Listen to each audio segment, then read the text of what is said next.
Na hora que a minha candidatura foi registrada, a primeira pessoa que eu liguei foi pro Flávio. Ninguém nessa campanha eleitoral que pode servir de escudo. Então, antes de falar besteira, pensa que o Capitão América chegou com o escudo. 2 anos em silêncio para esses caras parar de me perseguir. Já que não adiantou nada, o pau vai quebrar agora. Vai quebrar. O maluco cata a cadeira e vai vir pra cima de mim. Eu tive que aceitar levar a cadeira pra você olhar pra mim, pô. E levaria de novo por vocês. Vamos ver quem que é o doido agora, que vai ter coragem. Lula já disse que não vai ao debate. Ah, Lula, faz um favor, cara. Vai a saideira, vai na última, vai em tudo. Vai tranquilo. Eu tenho umas perguntas pra te fazer lá. Eu só tô te caçando. Pessoal, esse vídeo está interessante, não saia daí. Porém, eu quero aqui, meus amigos, antes de mais nada, agradecer a cada um de vocês pela sua participação, pelo engajamento, pela audiência. E ficarei muito grato também se você puder deixar o seu like, compartilhar esse vídeo para mais e mais pessoas, tá bom? Fique comigo até o final, para que no final também você faça a sua análise e deixe nos comentários o que você acha de tudo isso. Mas então existe o risco, Pablo, de você participar da eleição e após o resultado ter ainda essa candidatura impugnada, como aconteceu em 22, inclusive. Não. Você foi candidato a federal. Em 22 não teve impugnação de candidatura, não. O que teve foi uma manobra no judiciário. Um ministro do Lula entrou, derrubou todos os atos do partido. O que ele pode fazer com o Flávio, alguém pode fazer com o próprio Lula. Mas o problema é, o chicote tá na mão de quem?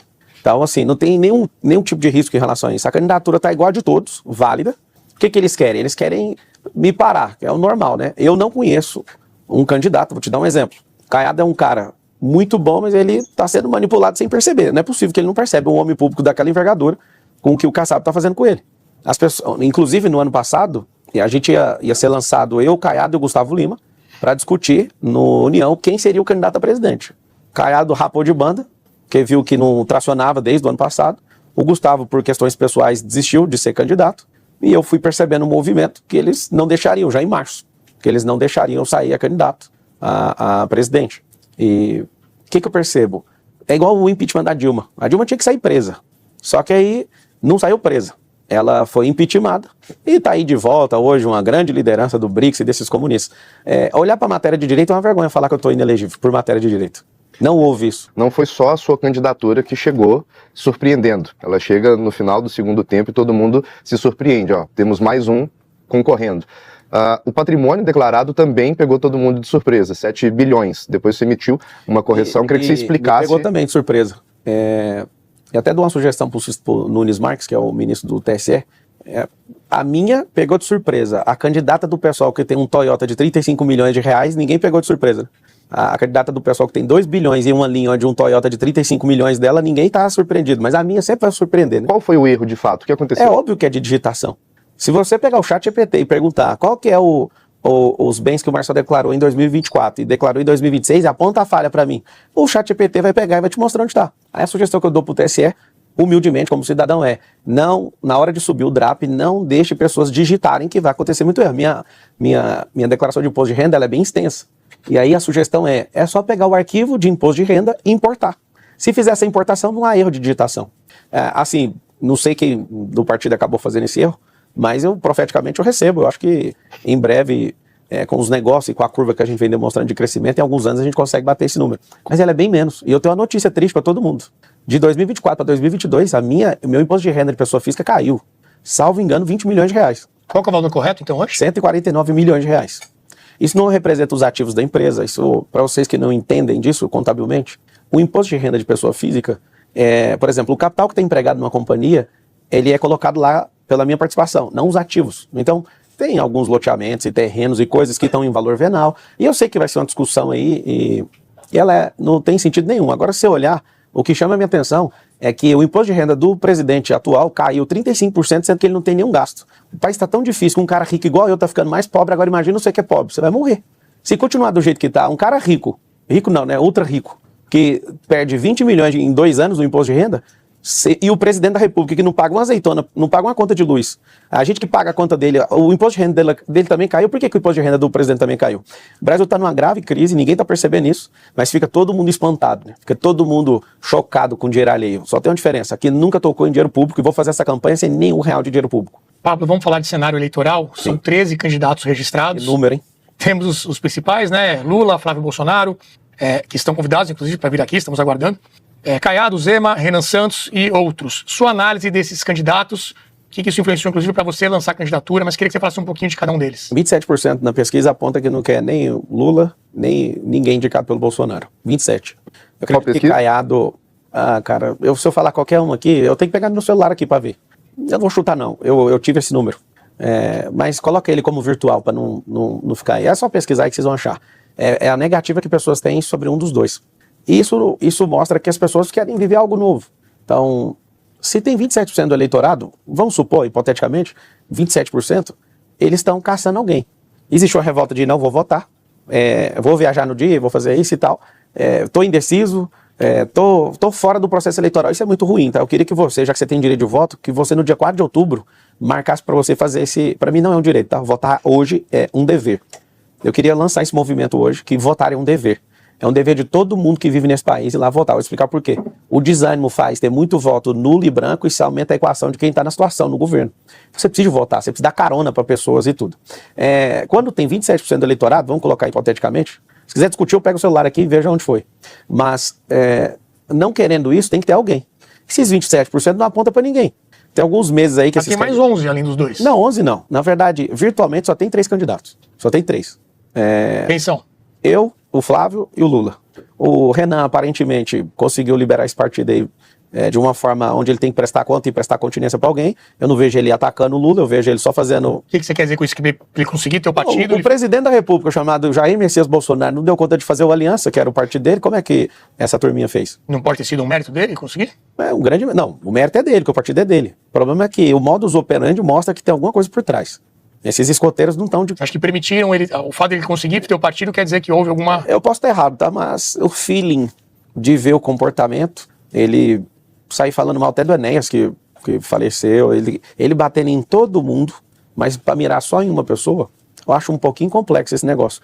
Eu não quero levantar contra a militância, você que acredita em algo novo, você tem que tomar cuidado que nem sempre o novo funciona, tá? Tem coisa que eu compro novinha que não funciona, tem que devolver. Mas dá para perceber que ali existe um patrocínio por trás.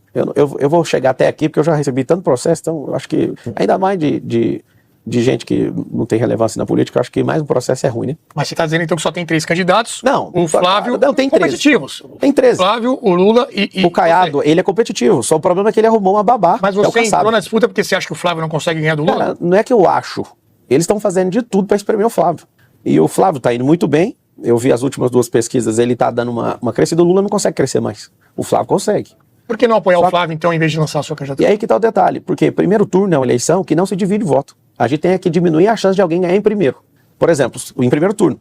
Se eu deixo, do jeito que tá, o Lula faz alguma coisa com o Flávio, e o Flávio desmorona, desidrata, ninguém confia nesses outros. O povo não é bobo, o povo vê que o Kassab é a babá do Caiado. Caiado, nada pessoal, não estou te atacando, você sabe o respeito que eu tenho por você. Você pode ser um exímio ministro da Justiça, nós somos do mesmo estado e o que você fez lá eu quero te agradecer. De toda a história do estado de Goiás, você é o 2º melhor governador da história. Então, eu tiro meu chapéu para você, mas a decisão de ter o Kassab fazendo você de marionete, eu acho que destruiu sua candidatura.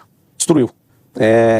Então não é pessoal, ele sabe o respeito que eu tenho por ele, às vezes que ele já me recebeu e a gente já conversou, o extremo respeito. Então, existe uma coisa que vai acontecer, que eles vão bater muito forte no Flávio.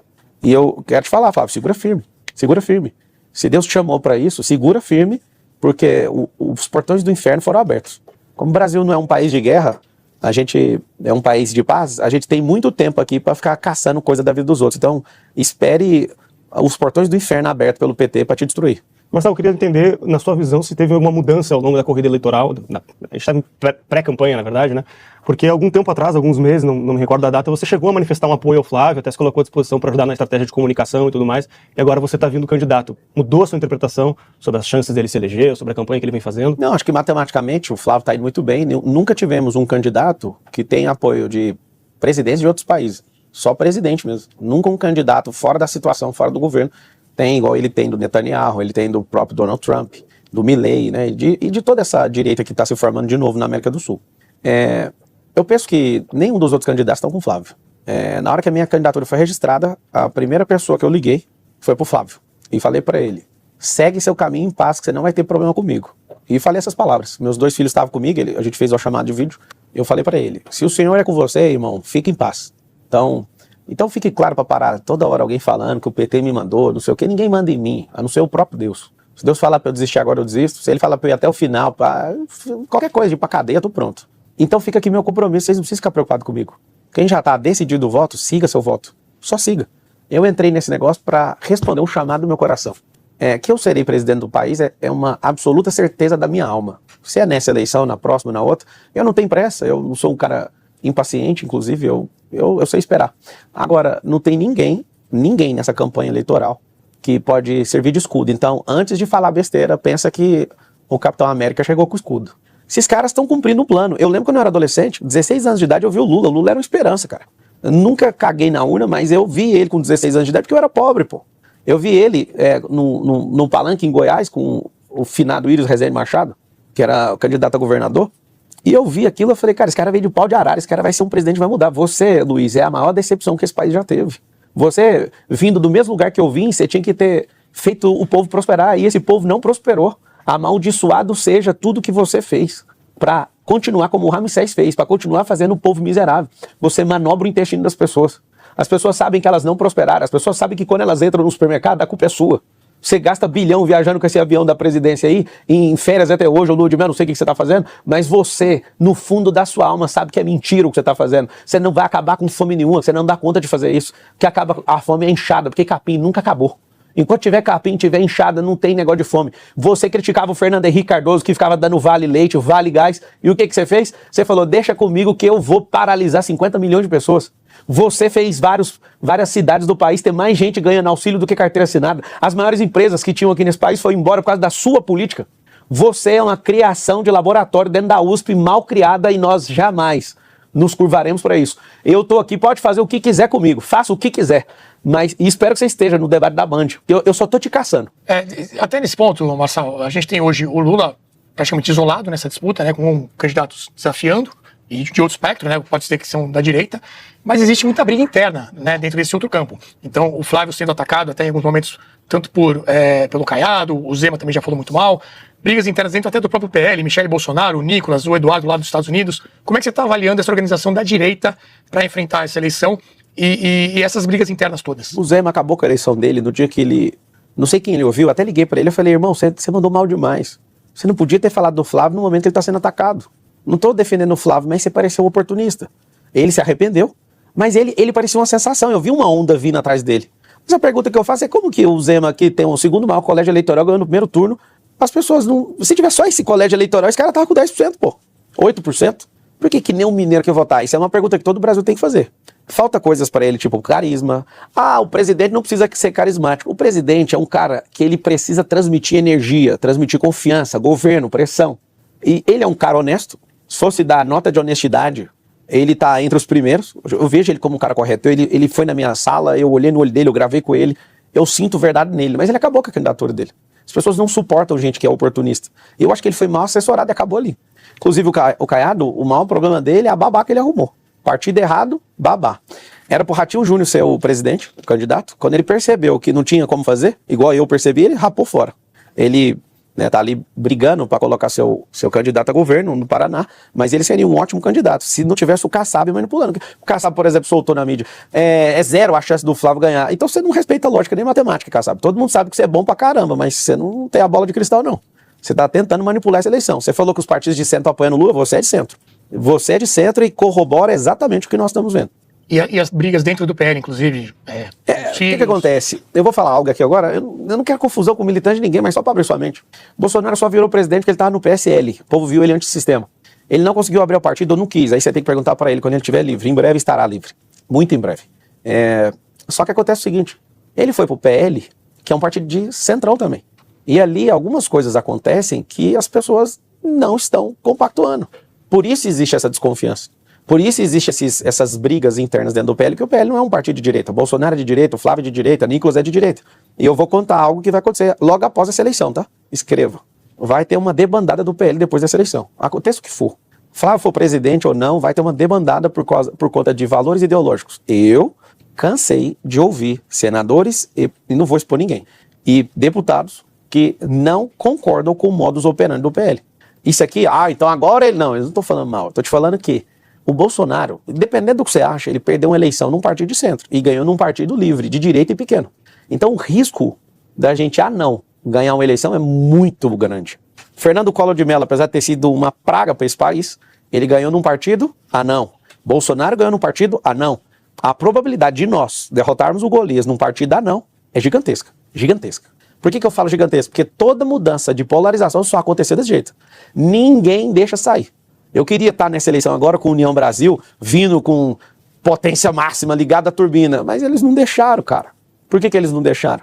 Porque a política é manipulada. Se não tiver uma ira no seu coração, se você não acordar nesses próximos 47 dias... Por exemplo, o presidente falou que... Ele falou, abre aspas, Luiz, o PT é uma merda, mas é uma merda minha. Você tem a chance de pegar uma caixa branca e apertar um botão. Esse botão verde vai ser o botão de descarga no dia 4 de outubro. Uma pergunta, você tinha comentado antes que chegou o escudo diante desse cenário todo de uma direita fragmentada contra a única liderança forte da esquerda, que é o Lula, né? O quanto você de fato está convicto e crente, confiante da sua candidatura, o quanto você se vê mais numa posição estratégica de conseguir, de certa forma, defender a direita, o Flávio? Se a injustiça estiver operando no país em plenitude, se durar só hoje já foi o suficiente para mandar o recado. Se durar uma semana, eu vou viver pela provisão de Deus. Eu tenho dinheiro para pagar os melhores advogados do mundo e não adianta. Eu preciso de um homem justo. Então, procura-se homens e mulheres justas com as canetas judiciais. Eu faço esse apelo para vocês. Em matéria de direito, não tem como manter minha inelegibilidade. Não tem. Não tem. Eu rasgo meu diploma. Não tem. Não houve nenhuma coisa dessa. No dia que eu aposentar, eu vou contar tudo que está acontecendo. Quantos milhões alguém pede para fazer uma coisa? Mas eu não posso falar agora, se eu não consigo ajudar vocês. Entende ou não? Que está um cidadão desesperado, que poderia ir para a Suíça, não para viver igual os políticos, igual o filho do Lula está querendo viver para fugir de alguma coisa. Eu poderia estar em qualquer lugar, mas eu amo esse lugar aqui, cara. E eu estou de saco cheio disso. Eu estou atrás de homens justos e mulheres justas que têm uma caneta. Você que é funcionário público, togado, que responde pelo povo. Você podia pegar essa caneta e olhar esse processo com carinho. Não dá nem para assessor, olha você. Se você olhar, você vai perceber que não existe isso. Existe uma tropa de vagabundo que está pondo pressão em todo mundo. Para quem não sabe, um político consegue pressionar um juiz de primeira e segunda instância falando assim, eu não te promovo para cargo de desembargador, eu não te coloco no STJ, eu não te coloco no TST, eu não te coloco na cadeira de tal coisa. Se existir homem e mulher de verdade nesse país, vocês vão olhar para isso de verdade, com o seu coração. E se você continuar sendo alguém injusto, que você pague com a sua própria vida, que o próprio Deus vá para cima de você. Desculpa. Marçal, há um tempo... Tenho 2 anos que eu tô calado, porque se eu falar qualquer coisa, esses caras fodem meus processos. Não tem medo de ir pra cadeia. Não tem. Paulo foi, Pedro foi, Jesus foi. Me taca lá, eu não vou parar nunca de falar o que tem que falar. Eu só tenho uma coisa que eu tô orando todo dia. Que homens e mulheres justas, com cadeiras no judiciário, peguem com carinho e vejam. Não existe esse negócio. Não existe. 2 anos em silêncio para esses caras pararem de me perseguir. Já que não adiantou nada, o pau vai quebrar agora. Vai quebrar. Existe uma força que quer tirar o Flávio. Eu levei o dia que o Flávio foi apresentado por mim, que eu nunca levei nenhum político em método IP, que é um treinamento, principal evento meu, eu levei ele e eu falei essas palavras para ele dentro do meu camarim. Falei, Flávio, o senhor colocou um chamado no meu coração para ser presidente. E eu não tenho um apego no tempo. Se é você, eu te apoio. Se não for, você pode saber que não vai ser, não adianta. Então, de todas as formas, por que eu liguei para ele? Pelo respeito que eu tenho por ele. Eu ajudei ele na campanha dele, inclusive. A gente passou um dia inteiro juntos. Isso foi muito bom para a campanha dele, que ele ouve, ele tomou direções em relação a isso. Liguei para ele com sinal de respeito. Eu estava caminhando com os meus 2 filhos. Na hora que saiu, eu já liguei para ele. E eu falo muito com o Flávio. Toda vez que tem algum problema, eu ligo para ele e falo, cara, eu acho que esse caminho aí tá errado. Como foi essa conversa? Qual foi a reação dele? Ele riu. E eu acho que uma partezinha particular não vou revelar, mas eu acho que a maior preocupação dele de todo mundo é de o Marçal vai vir para derreter. E não, eu quero é quebrar o ciclo do PT. Inclusive, eu quero que essa eleição, o PT vire o PSDB. O lugar que o PSDB foi, eu quero mandar o PT. O ostracismo político. Aí a gente passa uma temporadinha, esse senhor ele vai deixar a terra em algum momento, né, por causa da idade avançada, e a gente, e pela média do brasileiro, porque se ele morasse na Suíça, né, talvez ele viveria mais. Mas eu não sou motivo de preocupação para ninguém.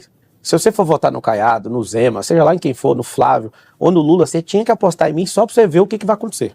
Você não precisa votar em mim, só precisa apostar. Já que o Brasil virou apostador, porque não tem investidor aqui, aposta nesse cavalo aqui pra você ver o que vai acontecer. A campanha de 24 você foi bastante provocador, né? É claro, eu tava sozinho, hein? Carteira de trabalho. Já viu um filho? Um filho, quando tá em casa, o pai não dá atenção? Você que é o povo, você é o pai e a mãe dos políticos. Vocês não davam atenção, vocês acreditam só quem tá na televisão, eu tive que bancar o doido lá.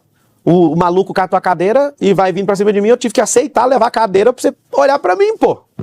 E levaria de novo por vocês. Levaria de novo. Vamos ver quem que é o doido agora, que vai ter coragem. Alguma chance de você participar do debate? Eu vou participar dos debates. Aproveitar que tá a vaga. Já? O que precisa acontecer pra você? Acho que é a pesquisa que vai bater aí, acho que vai mudar o rumo das coisas aí, né? Acho que nós vamos bater mais do que esse povo que tá dando entrevista há 8 meses aí. Aí sem o Lula, né? Lula já disse que não vai ao debate. Ah, Lula, faz um favor, cara. Vai a saideira, a sua last dance, vai na última, vai em tudo. Você não tem vigor? Vai tranquilo. Eu tenho umas perguntas pra te fazer lá. Você acha que o Flávio deveria ir? Dever ninguém deve, né? Mas ele me falou no telefone, ele falou que vai. Ele disse que vai? Falou. Depois aqui. da sua experiência de 2024 com os debates e tudo mais, algum aprendizado, algo que você pretende mudar na forma do debate, nessa estratégia? Cara, como eu tomei 257 processos, eu acho que o alvo é tomar só uns 15 no máximo agora, sabe? Mas se o meu coração mandar fazer doideira, eu vou ter que fazer, cara. Porque gente elegante demais parece que, como eu já fui pobre, ninguém dá atenção, cara. O PT que construiu um país do barraco, então eu queria pedir aos outros candidatos, né? A maioria eu já conversei, a maioria não, né? Dos que estão na frente. Não me ataca que eu nunca vou atacar ninguém, fica o compromisso aqui no Brasil Paralelo.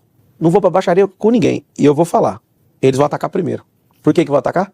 Porque na primeira pesquisa que rodar, já vai assustar todo mundo que tá há 1 ano mexendo com isso aí. 1 ano, já vai ver e vai falar, mas o que tá acontecendo? Pra quem não sabe, eu tenho alguns milhões de alunos. Eu já tenho mudado a mentalidade de alguns milhões de brasileiros. Eu sou assistido por 50 milhões de contas todos os meses. Então, vocês acham que eu sou influenciador? É porque vocês são bobos. Eu já tô transformando esse país. Já tem um número mínimo de pessoas que dão pra gente dar a largada pra ter um tempo novo no Brasil. Então, não me confunda com influenciador, não. Não me confunda com coach, eu não mexo com nada disso. Vou te contar a estratégia do Lula, tá? Olha a estratégia do véi. O véi, ele fez um negócio brabo. Todas as eleições, ele coloca 3 candidatos dele. Para esses caras baterem no máximo 15%. Uma hora é o Ciro, a Tebet, esse enrosco aí. Por quê? É um sistema de freio dele para depois carregar isso pro segundo turno. É a primeira vez que esse cara sai sem ninguém. Você sabe o que significa isso? Ele quer ganhar no primeiro turno. Vou te contar aqui o que significa isso. Ele amarrou todo mundo que queria ser candidato, deu lugar para cada um e falou, vou sozinho, eu arrebento o Flávio e ganho no primeiro turno. Posso contar? É isso que tá desenhando. Só que esse negócio de entrar de última hora vai ser um BO. Por quê? Porque eu vou tirar a voto do Lula, eu vou tirar a voto de um monte de gente. E ele não vai vencer no primeiro turno. E eu tô aqui para ser um escudo. Esse homem desenhou para ganhar no primeiro turno. E depois vocês vão respeitar essa análise. Eu cansei de ouvir isso dos poderosos do país, tá? Desenhou, não pôs nenhum candidato. Explico por quê. Se o Ciro vai junto, ele não consegue formar os 50,0 alguma coisa. Ele pôs o Ciro, fez o PL aceitar o Ciro, tirou, fez tudo, mas esses caras fizeram um milagre acontecer no Ceará pro Lula sair sozinho. Só que tem uma coisinha, o Lula não cresce mais. Não cresce. Não tem como o Lula crescer. Aqui quem tá falando entende de números. É por isso que eu prosperei um pouquinho. O Lula não cresce. Só que se ele derrubar o principal candidato, que é o Flávio, acaba a eleição no primeiro turno. Só que agora, na hora que tava apagando as luzes, aparece alguém. Você não precisa gostar de mim, você só tem que deixar eu correr, moço. Se eu não ganhar, eu vou continuar em paz na minha vida. Agora você vai se fuder, velho. Vocês têm que aprender isso que eu tô falando. Torça por mim, nem que seja pra eu quebrar a cara, mas deixa eu ir. Deixa eu ir pro debate. Deixa eu chegar lá, pô. Deixa eu terminar o que o Enéas queria fazer e ninguém deixou. Deixa eu terminar o que o Silvio Santos queria fazer e ninguém deixou. Deixa. Me solta aí na arena. Deixa eu ir sem armadura. Me dá não que eu já tenho. Deixa eu ir com a funda. Se vocês ficam ouvindo o Golias arrotando o tempo inteiro, deixa que o Davi entra na arena e arranca a cabeça dele. Deixa pra mim. Deixa pra mim. Tá bom? Faz o M.